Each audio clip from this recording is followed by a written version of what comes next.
kopi dulu, Lur. Kalau kopinya sudah nyampe tenggorokan, kita lanjut ngobrol santai tapi serius. Kali ini kita bahas kiprah TNI Angkatan Laut dalam latihan internasional bergengsi ASEAN-US Maritime Exercise atau AUMX 2025. Latihan ini bukan latihan kaleng-kaleng karena melibatkan banyak negara ASEAN plus Amerika Serikat, dan Indonesia ikut tampil lewat Ranger Lee 308 dari Luar Madani. Latihan ini berlangsung di perairan Timur Bintang, Kepulauan Riau pada tanggal 12-17 Desember 2025. Lokasinya strategis, jalur laut padat, dekat dengan choke point penting, dan sering jadi perhatian dunia internasional.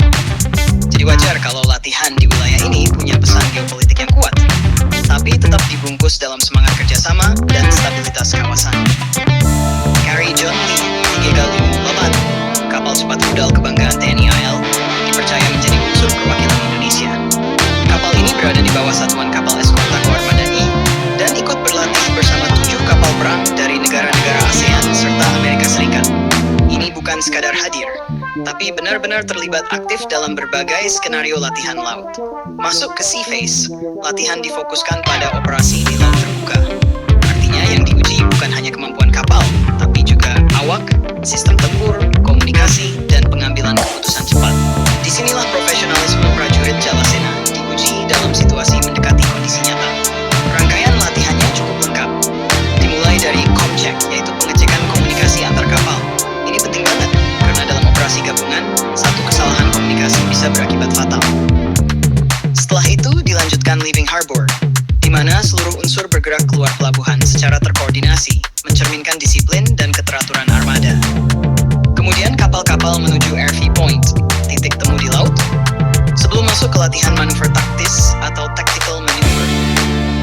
Di sini terlihat bagaimana kapal dari negara berbeda bisa bergerak dalam satu formasi, satu irama, walau beda sistem, beda bahasa, dan beda doktrin.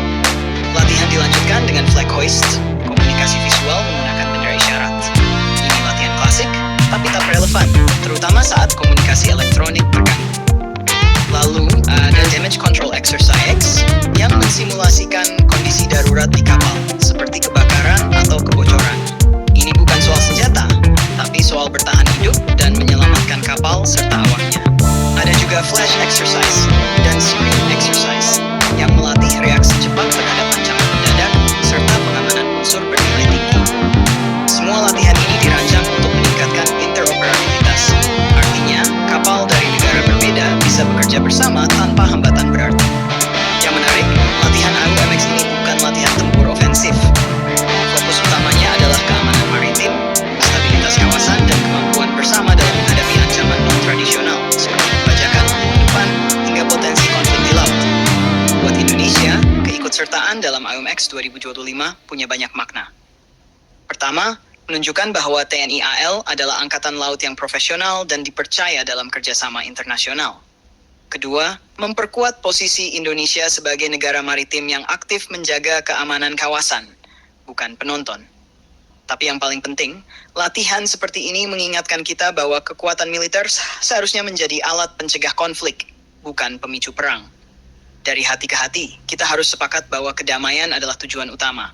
Senjata, kapal perang, dan latihan militer hanyalah alat. Kalau disalahgunakan, justru bisa menghancurkan perdamaian yang kita jaga bersama. Justru lewat latihan bersama seperti AUMX inilah, negara-negara belajar saling memahami, saling percaya, dan menurunkan potensi salah paham di laut.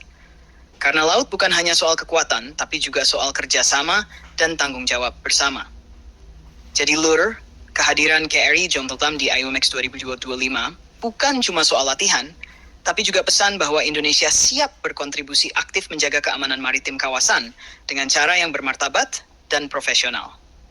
Kalau menurut kalian, seberapa penting latihan multilateral seperti ini untuk masa depan keamanan Laut Asia Tenggara? Tulis pendapat kalian di kolom komentar. Dan seperti biasa, jangan lupa subscribe, like, dan komen di bawah sambil ngopi. Salam damai, karena perdamaian tetap yang utama.